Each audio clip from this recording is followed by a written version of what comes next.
In every generation, there is a chosen one, but this generation needed a serious upgrade.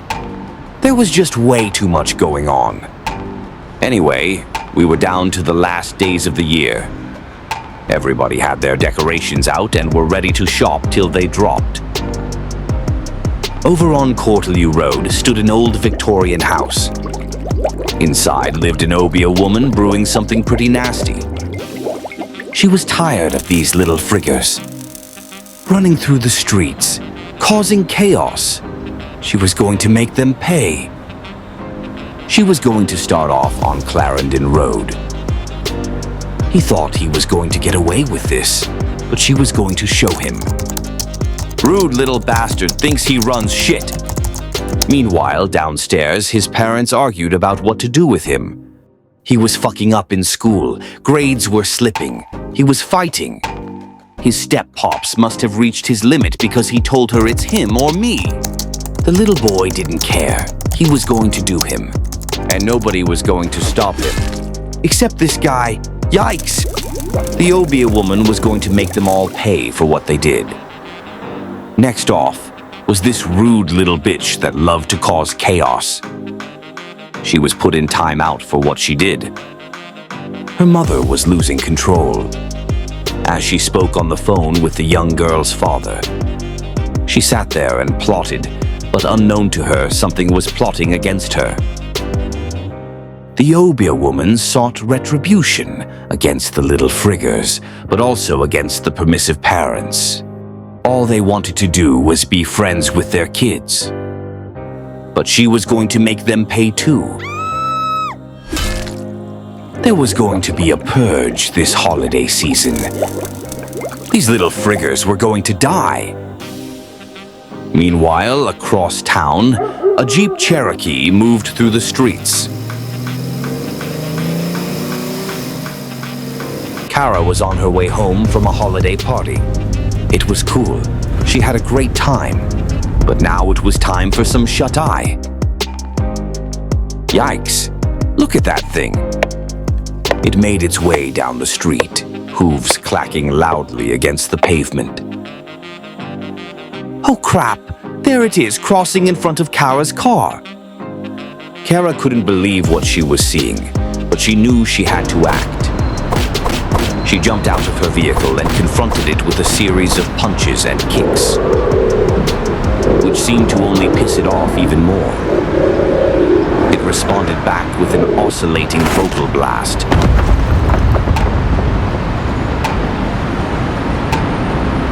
It walked away, leaving Kara buried under a pile of rubber.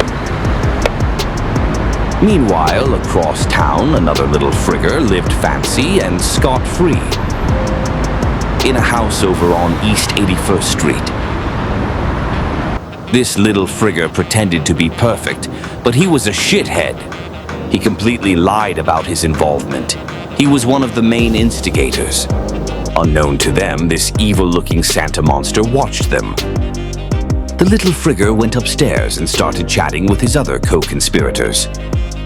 Suddenly, the Santa monster appeared and swatted this kid down like a fly. The Obia woman continued chanting. She vowed to destroy them all. Here's the next little frigger. After making minced meat out of her, he disappeared into the night.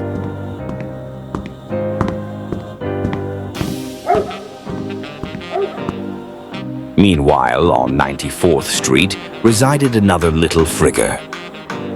Her parents were clearly pissed off. They raised them with good Christian values.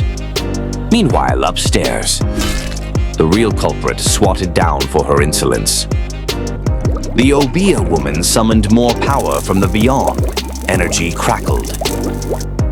All was quiet on Albany Avenue. It was unseasonably chilly, so everyone stayed home tonight. Kara opened her eyes and rubbed her head. She sat up and looked around. Something about this place felt familiar. The last thing she remembered was that evil Santa-looking freak blasting her through a wall. She walked into a room at the end of the hallway and found Percy sitting around a seance table. Kara was amazed when the candles began floating. "You know how to make things float? You brought me here," she proclaimed. "Yes, I brought you here. I saw you in my head." "Where's the monster? It looked like Santa Claus with dragon eyes and horns." "We have to find it!" Percy brought her up to the book and showed her a picture and passage. Kara confirmed what she saw, and Percy cringed. "We're dealing with Krampus," he said. "I'll find him," he assured. "Yeah, you work on that. I got my own way on finding things." She jumped onto the internet, perused a little bit, but it didn't take long till she got a hit.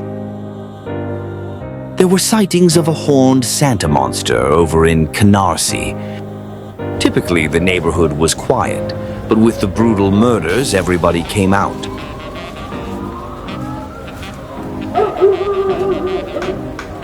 It didn't take long for them to arrive, seeing that he could open portals and whatnot. Percy turned to her and ascertained something went down. Clearly, something went down, but they didn't know what. Percy wanted to know what happened. An area resident walked up and lent insight on the situation. A youngin was brutally killed. "She was a little terror, though," the woman retorted. "That's a little harsh. That's somebody's child. It's terrible." "Good riddance. She was a pain, always kicking over my trash cans. Now maybe they'll keep a shorter leash on the other ones." "You're a real piece of work, lady. You sitting here harping about some damn trash cans. Grow up." Kara got on the phone with the Englishman and let him know what was going down. She needed him to do a deep dive. "We have to find this thing." Meanwhile,